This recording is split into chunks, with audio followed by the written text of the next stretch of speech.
안녕하십니까. 캐나다와 미국에서 이단 대처 사역에 힘쓰고 있는 김홍기 목사입니다. 오늘 이 귀한 학술대회에 먼 곳에서 일하고 있는 저를 불러주신 것을 감사드립니다. 저는 지난 1년 5개월간 킹제임스 유일주의 지정과 문자 그대로 아마겟돈 전쟁을 벌이고 왔습니다. 그래서 여러분은 제 말과 글과 동영상에서 화약 냄새가 진동하는 것을 느끼실 겁니다. 오늘은 좀 덜합니다. 저는 그동안 킹제임스 유일주의와 관련된 유튜브 동영상을 115개 게시했습니다. 그 중에는 1시간이 넘는 분량의 동영상도 많습니다. 또 교회와 신앙의 킹제임스 유일주의와 관련해서 13편의 크고 작은 논문들을 기고했습니다. 저는 한국의 킹제임스 유일주의자들 중에서 특히 정동수 씨에 대해서 집중해 왔습니다. 왜냐하면 그는 한국의 다른 모든 킹제임스 유일주의자들을 다 합한 것보다 수십 배도 큰 영향력을 가지고 일하고 있다고 보기 때문입니다. 그 유튜브 채널의 구독자 수는 거의 50만에 육박합니다. 그리고 그의 어떤 동영상들은 수백만 회에 이릅니다. 그리고 킹제임스 유일주의에 관한 그의 동영상들은 보통 수만 회 혹은 수십만 회, 어떤 것은 심지어 50만 회에 이르는 것도 있습니다. 그래서 그런지 어떤 정동수 찬양론자는 정동수 목사는 한국의 킹제임스 유일주의 진영의 천하 통일을 이루었다고 공개적으로 말하기도 했습니다. 그래서 저는 매우 제한된 지명과 시간에 효과적으로 킹제임스 유일주의와 한국의 킹제임스 유일주의자들을 다루기 위해서 정동수를 관역으로 삼는 전략적인 선택을 했습니다. 이것은 제 글과 방송 그리고 본 대회를 위해서 기고한 논문과 발제에 주로 해당됩니다. 제가 말 좀 빠르게 합니다. 그러므로 본 학술대회를 위한 저의 말과 그래서 핵심적인 몇 가지 것들에 집중하는 것을 이해해 주십시오. 그리고 저는 효과적인 발제를 위해서 같은 주제일지라도 중요한 부분에 집중하고 상대적으로 더 중요한 부분을 소홀히 하는 선택을 제가 의도적으로 할 것임을 말씀드립니다. 킹제임스 유일주의를 이론적으로만 다루는 것은 한계가 있습니다. 그것의 주장을 충분한 시간을 들여서 직접 들여다보고 경악하고 분노하면서 철저하게 분석하고 반박해 봐야 그 괴물의 극단적이고 급진적이며 과격하고 이단적인 성격을 제대로 이해할 수가 있다고 하는 것입니다. 그리고 한국에서 킹제임스 유일주의를 비판하는데 선구자 역할을 했던 여기에 지금 계신데 권동우 대표와 같이 정동수로부터 무고한 고소를 여러 차례 당하고 심한 압박을 받고 재판정에서 무수한 시간을 보내면서 치열한 법정 투쟁을 해봐야 킹제임스 유일주의라는 이 괴물의 성격의 밑바닥을 이해할 수 있다고 하는 것입니다.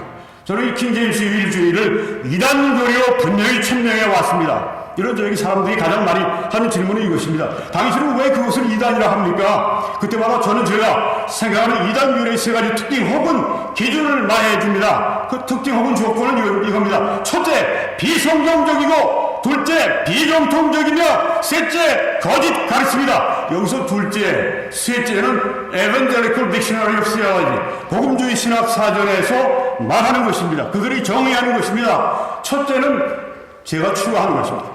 어떤 사람들은 이 세 가지가 동일한 것이라고 생각합니다. 그러나 그것은 사실과 다릅니다. 그 셋은 달라도 완전히 다릅니다. 첫째는 성경과 정통 신학이 말하는 바이고, 둘째는 정통 교회가 말하는 바이며, 셋째는 킹제임스 유일주의자들이 거짓으로 말하는 바입니다. 성경과 교회와 거짓말이 어떻게 같을 수가 있습니까? 이 셋은 본질상 결코 같은 것이 될 수가 없습니다. 따라서 제가 여기서 사용하는 이단교리의 기준은 세 가지입니다. 첫째, 이단은 비성경적이다. 둘째, 이단은 정통교회와 다른 주장을 한다. 셋째, 이단은 거짓된 가르침이다. 저는 이 세 가지 기준을 주요 계열로 삼아서 논문을 썼고 오늘 발제를 할 것입니다. 저는 이 학술대회를 위해서 쓴 논문과 마찬가지로 이 발제에서도 연역적인 방법으로 제 주장을 전개하겠습니다. 사실 이 귀납적인 전개냐 연역적인 전개냐 이건 그렇게 중요하지 않습니다. 그 전개하는 과정에서 성경적으로 신학적으로 논리적으로 맞냐 안 맞냐 이게 중요한 것이라고 하는 거죠. 그러면 이제 본론으로 들어가겠습니다. 킹제임스 성경의 잘못된 활용 사례의 최악의 경우를 우리는 킹제임스 유일주의에서 킹제임스 어널리즘에서 찾아볼 수가 있습니다. 킹제임스 유일주의는 두 가지 특징을 가지고 있는데, 첫째는 킹제임스 성경과 킹 제임스 성경의 헬라어 본문인 에라스무스의 헬라어 성경 텍스투스 레케투스 앞으로 TR이라고 하겠습니다. 이건 우사화하는 것이고, 둘째는 그것들 외 다른 모든 성경을 악마화하는 것입니다. 우상화, 악마화, 이것이 목표입니다. 킹제임스 성경의 우상화 작업은 TR과 킹제임스 성경의 영감과 무어성을 확립하는 일을 통해서 이루어집니다. 앵크버그와 웰든 박사에 의하면 문제가 되는 킹제임스 유일주의자들은 두 그룹입니다. 첫째 그룹은 TR이 영감을 받았다고 하는 그룹이 있고, 또 둘째 그룹은 킹제임스 성경이 영감받았다고 주장을 합니다. 그러나 이 주장들은 모두 비성경적입니다. 왜냐하면 성경은 디모데후서 3장 16절에서 하나님은 오직 자필 원본에만 영감을 주셨다고 말씀하셨기 때문입니다. 따라서 사본이나 헬라어 성경이나 번역본은 그것이 아무리 정확하다고 할지라도 영감을 받아 무효하다고 결코 말할 수가 없습니다. 게다가 TR은 에라스무스와 스테파누스와 베자 등이 여러 차례 교정을 했습니다. 예를 들어서 에라스무스는 1527년에 자신의 헬라어 성경의 4차 교정판을 내면서 스페인의 가톨릭 신학자들이 만든 컴플루테이션 성경의 더 나은 헬라어 사본을 이용해서 요한계시록에서만 90개의 구절을 바꿔서 자신의 헬라어 성경을 더 나은 성경으로 향상시켰습니다. 그리고 스테파누스는 코덱스 베자, 레기우스 컴플루테이션 성경 등을 참조해서 TR을 더 향상시켰고, 베자도 코덱스 클라우몬타누스, 코덱스 베자 등 더 나은 사본들을 참조해서 더 나은 TR이 되도록 교정 작업을 했습니다. 그래서 TR은 지금 30개가 넘는 판이 존재합니다. 그러면 어떤 판이 영감을 받았다는 말입니까? 그리고 킹제임스 성경은 수백 년간 11번 교정을 했습니다. 1769년에는 옥스퍼드 블레니 박사가 적어도 7만 5천 개의 세부사항을 바꿨는데 그 중에 적어도 400개 이상은 표현을 바꾸고 의미를 바꾸었습니다. 예를 들어서 민수기 6장 14절에서 1611년 판에는 원램, 어린 양으로 표현됐는데 1769년 판에는 그 표현이 원램, 수량으로 바꿔놨습니다. 그리고 에스겔 24장 7절에서 1611년 판은 Pour it upon the ground, 그것을 땅에 쏟았다라고 되어 있지만 1769년 판에는 Pour it not upon the ground, 그것을 땅에 쏟지 않았다고 바꿨습니다. 영감과 무호성은 철로 같습니다. 항상 동행합니다. 영감을 받았다는 말은 무호하다는 말이고, 무호하다는 말은 영감을 받았다는 말입니다. 영감을 받았으면 오류가 있을 수 없고, 무호하면 영감을 분명히 받은 것입니다. 정동수는 이렇게 얘기합니다.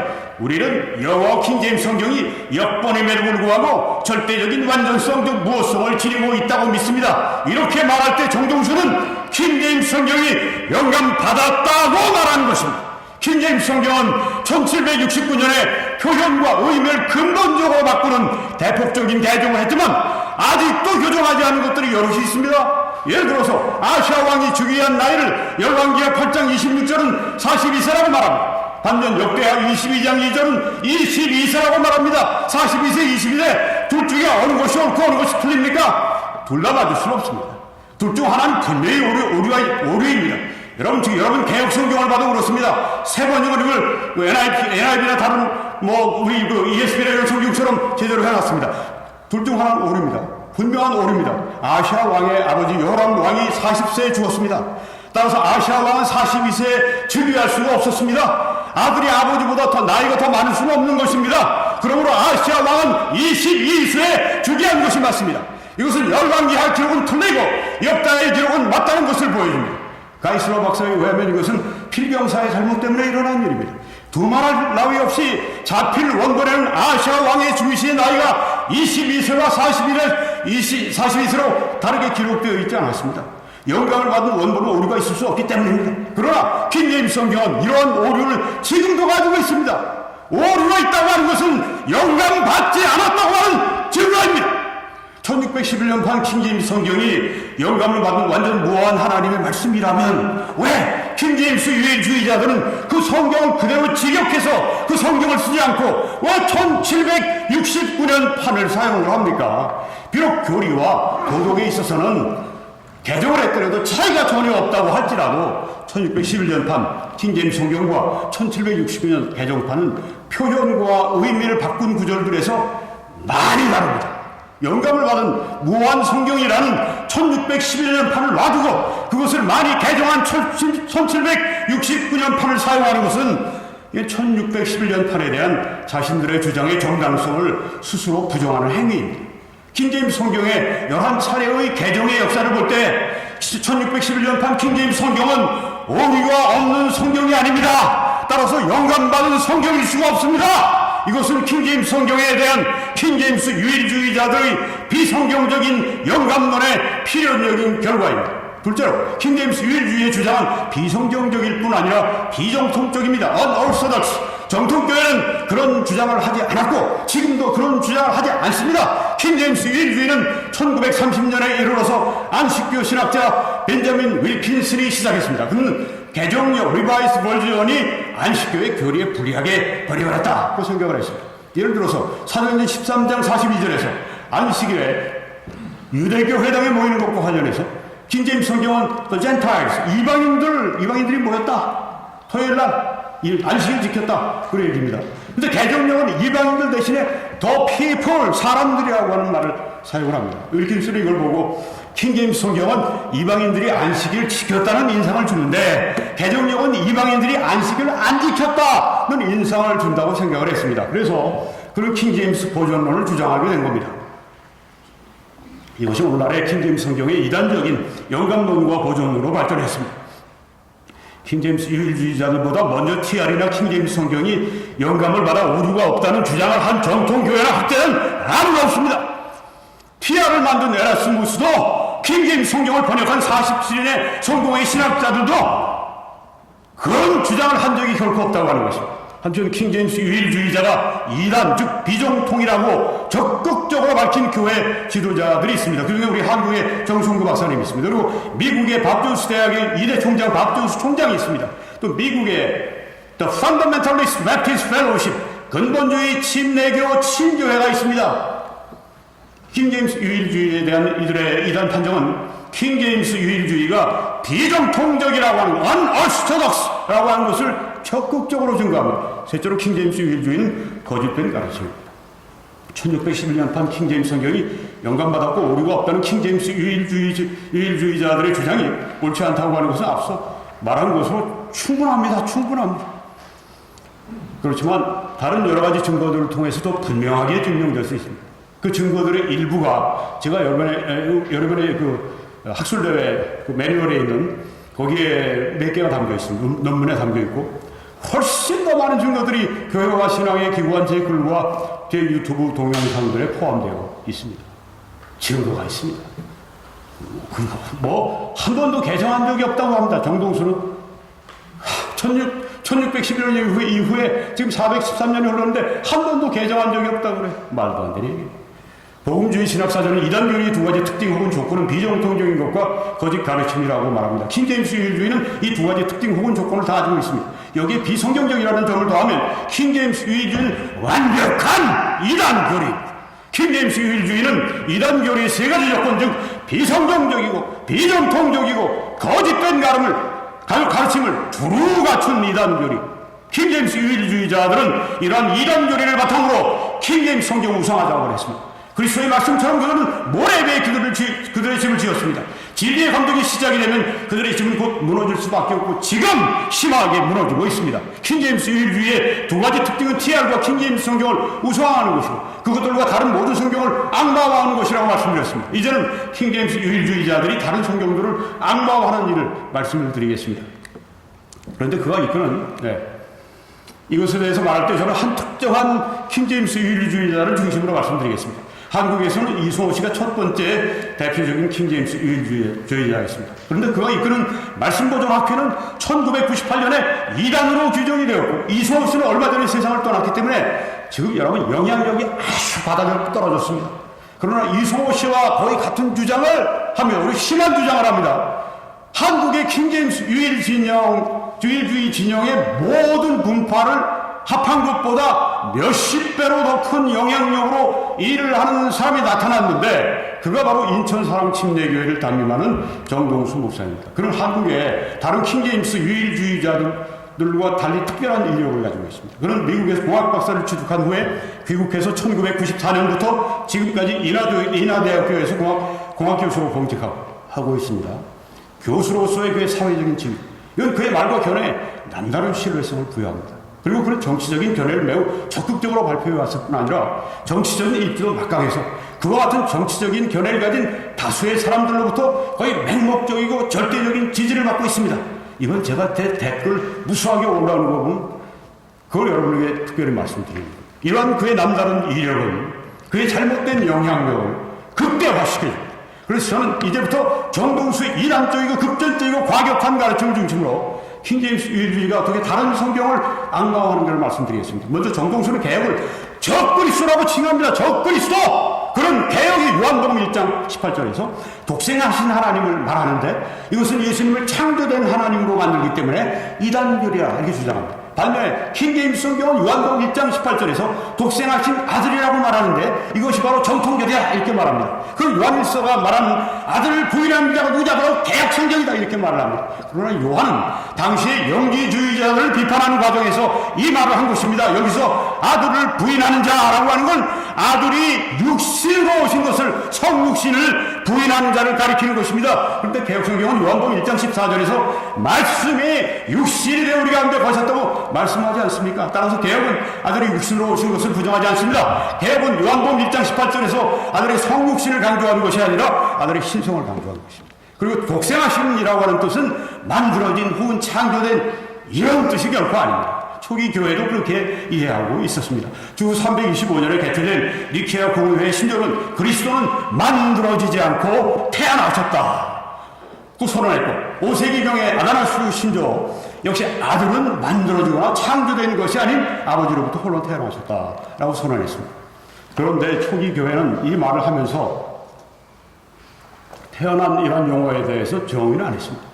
그러나 언어학의 발전과 더불어서 현대학자들은 태어나는 유일함으로 정의하게 되었습니다. 그래서 NIV는 독생하신 하나님이 아니라 The one and only Son who is himself God, 그 자신이 하나님이신 유일하신 아들로 번역을 했고 ESV도 독생하신 하나님이 아니라 The only God, 유일하신 하나님 이렇게 번역을 했습니다. 따라서 그리스도를 독생하신 하나님 즉 유일하신 하나님이라 말하는 것은 이단교리가 아니라 정통교리입니다. 독생하신 하나님은 정동수의 말처럼 창조된 하나님이 아니라 유일하신 하나님입니다. 독생하신 하나님은 그리스도의 신성을 강조한 표현입니다. 정동수는 그리스도의 신성을 강조한 표현을 그리스도의 신성을 부정하는 표현으로 왜곡을 아주 180도 했습니다. 그리고 이 같은 왜곡된 해석을 근거로 개혁이 창조된 하나님이라는 이단교리를 가르치고 있다고 말하면서 개혁을 적그리스도다 이렇게 부르고 있습니다. 저는 이제껏 성경을 적그리스도라고 칭하는 사람을 만나본 적이 없습니다. 심지어 통일교 문선명도 신천지 이만희도 성경을 적그리스도라고 말하지는 않습니다. 성경을 적그리스도라고 칭하는 것은 참으로 심각한 문제입니다. 그냥 한국교회가 1938년부터 사용한 개혁을 적그리스도라고 서슴지 않고 말하고 인터넷 방송 책자 등을 통해서 수십만 한국인 성도들에게 가르치는 그 장로교수 성도들에게 제일 많이 가르쳐줍니다. 댓글에 장로교수 성도들이 이 정공수를 얼마나 우아하는지 몰라요. 장로교 정신 차리셔야 됩니다. 수십만 성도들에게 가르치는 것은 한국교회 정말 심각한 문제를 이야기합니다. 한국교회는 개혁을 마귀 성경이라고 부르는 이송호와 말씀 보존학회를 이단이라 규정했습니다. 그런데 정동수는 개혁을 적그리스도라고 부릅니다. 개혁 성경에 대한 이송호와 이 정동수의 몰상식한 표현은 둘 다 심히 모욕적이고 이단적이라는 점에서 일맥상통합니다. 정동수는 영지주의의 창시자인 발렌티누스가 독생하신 아들, 독생하신 하나님으로 바꾸었다고 주장합니다. 그러나 그런 주장을 뒷받침할 역사적인 증거는 전혀 없어요. 그래서 미국의 킹제임스 유일주의 비판자들은 이런 주장을 컨스피러시, 음모론이라고 말을 하는 것입니다. 정동수는 개혁과 NIV는 그리스도께서 죄를 범하셨다고 가르치도록 마태복음 5장 22절을 변개했다. 이렇게 말합니다. 그리고 개혁과 NIV는 누가복음 2장 33절에서 예수님의 처녀 탄생을 부정하고 있다 이렇게 말하고 그걸 또 누가 했냐? 마귀가 그렇게 했다.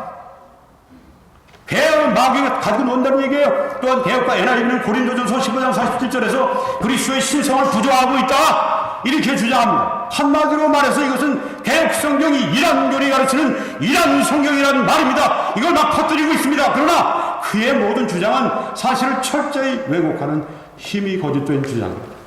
여기서 말씀드릴 시간이 없습니다. 저는 이 모든 거짓 주장을 교회와 신앙에 게재된 저희 글과 저희 유튜브 동영상들을 통해서 하나하나 철저하게 반박했습니다. 정동순 또한 개혁을 그대로 믿으면 이단되고 개혁은 이단을 양산한다! 이런 주장을 합니다. 그리고 그런 개혁과 영어 현대역들은 종말의 바벨론 음력, 즉 배교 체제역은 적그리스도의 체제를 위한 성경이다. 적그리스도의 성경이라는 말입니다. 이 말은 개혁은 적그리스도라는 그의 말을 정당화시켜주는 배경을 이루는 것입니다. 이런 극단적이고 과격한 주장은 이송호와 말씀보존학회의 심히 역겨운 주장과 다를 바가 없습니다. 정동수와 이송호의 말은 약간의 차이가 있을 뿐 개혁을 왜곡해서 악마화함에 있어서는 그 둘은 완전히 일치합니다. 정동수가 개혁을 악마화하는데 가장 많이 사용하는 말과 개념이 이겁니다. 누가 대체 성경 본문을 변개하는가? 그 장본인이 누구냐? 로마 가톨릭 교회입니다. 그런데 로마 가톨릭 교회 뒤에 숨어 있는 진짜 성경의 대적자가 있어요. 그 대적자는 하나님을 대적하고 하나님처럼 데려가다가 쫓겨나간 사탄 마귀가 그 뒤에 있는 거예요. NIV, NASB, ESB, 개혁성의 표준 사본역 등 이 모든 것들이 다 어디서 나온 거냐면 천주교 사본에서 나온 것입니다. 정동수가 개혁과 영어 현대역들을 악마화하는 근본적인 이유는 그것들의 헬라어 본문이 되는 사본, 특히 초기 소수 사본의 알렉산드리아 사본을 천주교나 사탄이 변개했다고 믿기 때문입니다. 그럼 소수 사본이 천주교나 사탄에 의해 변개됐다고는 사본학적인 증거가 있습니까? 이 질문에 대해서 사본학적으로 논리적으로 설득력 있게 답변하는 킹제임스 유일주의자는 아무도 없습니다. 아니, 그들은 결코 답을 할 수가 없습니다. 왜냐하면 그런 증거는 이 세상에 결코 존재하지 않기 때문입니다. 이 지구가 존재하는 이 지구상에서 천주교 사본이니 개신교 사본이 이런 거 존재한 적이 없습니다. 정통학자들의 사본론에는 천주교에 의해서 변개된 천주교 사본이나 사탄에 의해서 변개된 사탄 사본이라는 용어는 아예 존재하지 않습니다. 학자들은 사본을 3대 계열 혹은 4대 계열로 분류합니다. 그리고 대부분의 학자들은 사본들을 다음과 같은 순서로 신뢰합니다. 알렉산드리아 사본, 서방 사본, 가이사리아 사본, 비잔틴 사본 순서입니다. 신뢰로 순서. 학자들이 2세기 4세기경에 필사된 것으로 알려진 알렉산드리아 사본을 가장 신뢰하는 이유는 시간적으로 원본과 가장 가까운 초기 사본이기 때문에 부패할 확률이 적다고 보기 때문입니다. 그리고 학자들이 9세기 14세기에 가장 왕성하게 필사가 된 비잔틴 사본을 가장 덜 신뢰하는 이유는 시간적으로 원본과 멀리 떨어져 있어서 부패할 확률이 많다고 보기 때문입니다. 킹제임스 유일주의자들은 하나님은 비잔틴 사본만을 보존하셔서 단 하나의 완전한 성경, 즉 1611년판 킹제임스 성경을 우리에게 주셨다고 주장합니다. 그러나 경건하고 보수적인 학자들은 증거가 없는 이런 주장을 수용하지 않습니다. 오히려 대다수의 학자들은 초기에 알렉산드리아 사본을 포함해서 모든 사본들의 증거들 우리가 가지고 있는 기준을 근거로 해서 따져봐야 한다고 주장합니다. 이것을 절충적인 접근법, 에코레틱 어프로치라고 하는데 이는 모든 가능한 사본의 데이터로부터 원본의 읽기 자료를 알아내려고 시도하기 때문입니다. 킹제임스 유일주의자들은 비잔틴 사본이 가장 정확하다고 증명할 도리가 없습니다.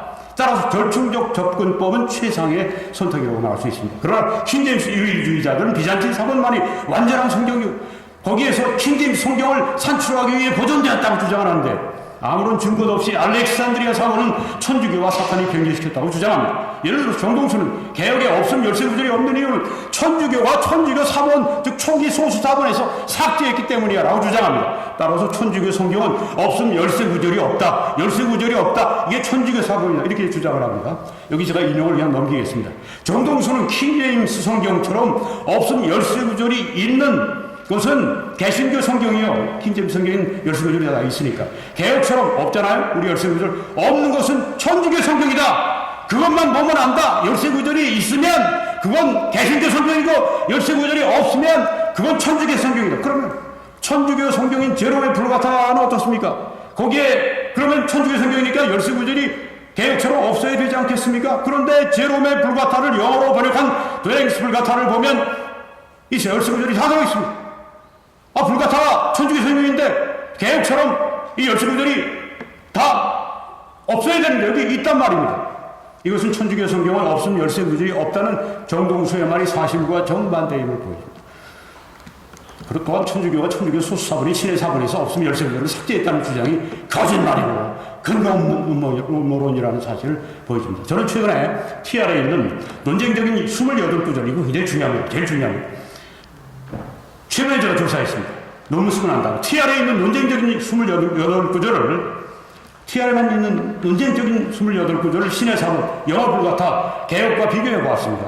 그 구절들은 요한의 콤마, 에리오펜 내지 신앙 고백 가능하다 현장에 잡힌 여인에 관한 얘기 등등. 네. 그 조사의 결과 신의 사본과 개혁은 TR의 그 28구절 가운데 2구절만 가지고 있습니다.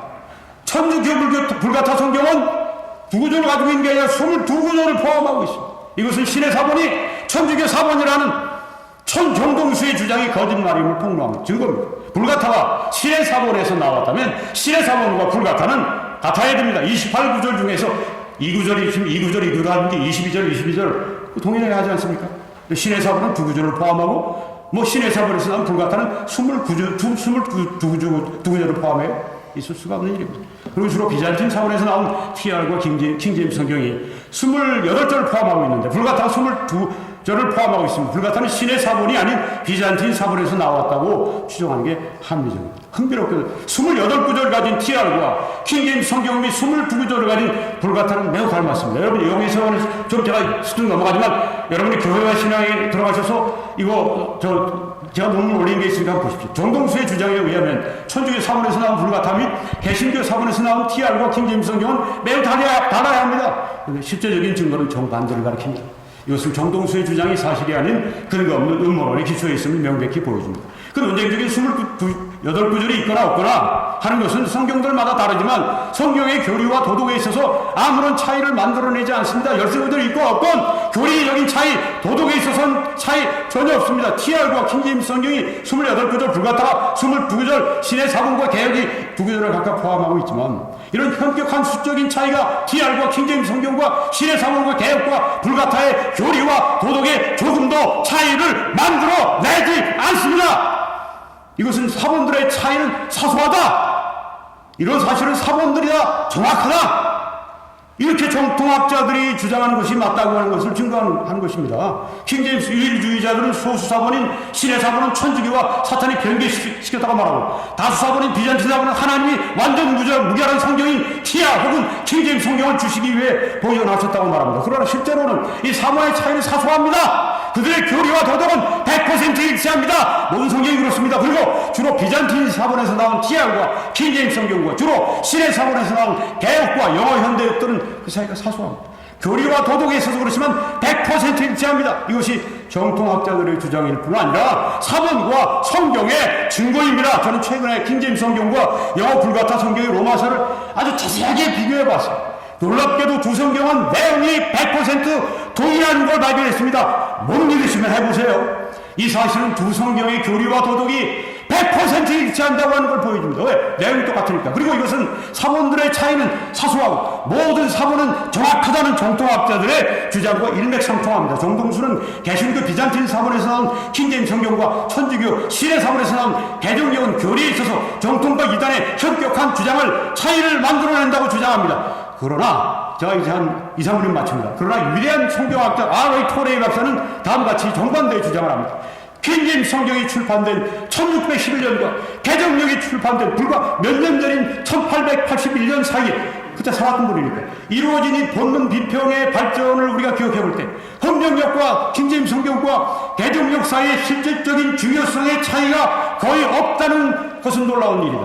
두 번역본 사이의 차이로 인해서 필수적인 교리들 중에 단 하나의 교리도 전혀 영향을 받지 않았다. R.A. 토레이 박사의 얘기입니다. 이처럼 킹제임스 성경과 1811년판 개정력이 교리적인 차이가 전혀 없는 이유는 킹제임스 성경의 헬라어 원문인 TR과 개정력의 비평 본문에 교리적인 차이가 전혀 없기 때문입니다. 사본 차이가 없으니까 사소하니까 그 번역한 그 헬라어 성경 비평력이든 혹은 TR이든 그거 사소하고 차이가 사소하고 같고 그걸 번역한 번역본들이 또 그렇다고 하는 겁니다. 그래서 이런 맥락에서 가이스만은 현대 학자들 중에 진지하게 TR의 우월성을 옹호하는 사람은 많지 않지만 공인본문과 비평본문 사이에 상당한 차이가 전혀 없다는 것을 주목해야 합니다. 이 두 본문의 전통들 사이에 있는 그 차이들은 교리적인 것이라기보다는 그저 기술적인 것들이다. 왜냐하면 그 다른 것들은 교리적으로는 중요하지 않은 것들이기 때문이다. 여러분 정통학자들은 사본들의 차이는 사소하고 교리와 도덕에 있어서 100% 일치한다고 말합니다. 이게 결론입니다. 저희 최근의 조사는 킹제임스 성경과 천주교 불가타 성경의 로마서는 내용에 있어서 100% 일치함으로 교리와 도덕에 있어서 100% 일치함을 보여줍니다. 로벤 토라이 박사는 킹제임스 성경과 1881년판 개정력이 교리에 있어서 100% 일치한다고 증언합니다. 또한 논문 가이스로 박사도 킹제임스 성경의 본문이 CR과 1881년판 개정력의 본문인 이 비평 본문이 교리에 있어서 100% 일치한다고 증언합니다. 이것은 사본들과 성경들에 대한 킹제임스 유일주의자들의 주장이 거짓말이고 근거 없는 음모론에서 비롯된 것임을 보여줍니다. 정동수 같은 킹제임스 유일주의자들의 주장은 이단 교리의 세 가지 조건을 다 갖추고 있습니다. 그들의 주장은 비성경적이고 비정통적이고 거짓 가르침이 세 가지 이단 교리 조건이 다 있습니다. 그리고 그것은 다른 모든 이단 교리가 그러하듯이 한국과 세계의 많은 교회들을 파괴하고 있습니다. 그래서 킹제임스 유일주의에 관해서 훌륭한 책을 저술한 제임스 화이트는 이렇게 말합니다. 킹제임스 유일주의 진영은 미국과 세계의 수많은 선한 기독교 교회들의 파괴에 대해 책임을 져야만 한다. 이것은 우리 정동수와 한국의 킹제임스 유일주의자들에게 회개하라 하는 촉구입니다. 감사합니다.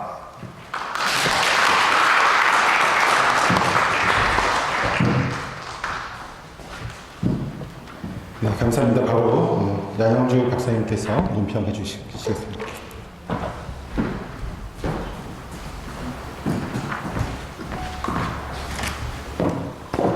예, 토요일 오후 마지막 발제입니다.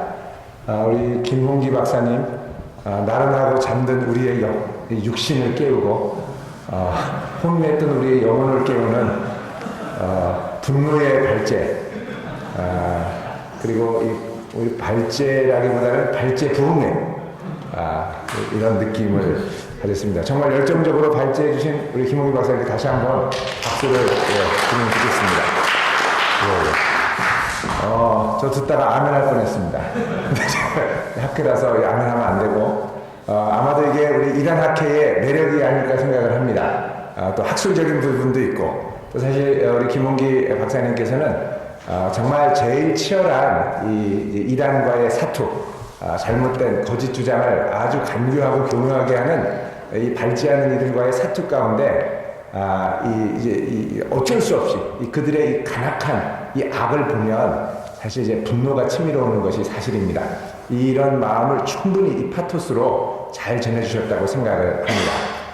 보통 이제 목회를 할 때 이렇게 이야기를 합니다. 한 1000명에서 2000명 정도 될 때가 목회하기 제일 행복하고 좋을 때라고 하죠. 그 이유 중에 하나는 이제 본인 교회만 재밌게 잘 목회하고, 또 목회자가 너무 성도들과 가까이 하지 않고도 적당한 거리를 두면서 이제 목회를 할 수 있기 때문에 그렇다고 얘기를 합니다. 근데 이제 목회가 이제 한 5,000명이 넘어가면, 그다음부터 교회는 그 도시를 상대해야 됩니다.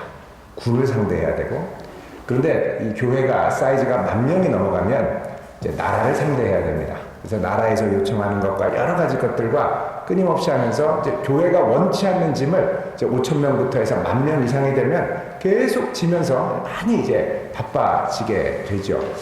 사실 이제 정동수의 위험성, 특별히 이제 정동수의 위험성에 대해서 많이 이야기를 하셨는데 이유가 거기 있다고 생각을 합니다.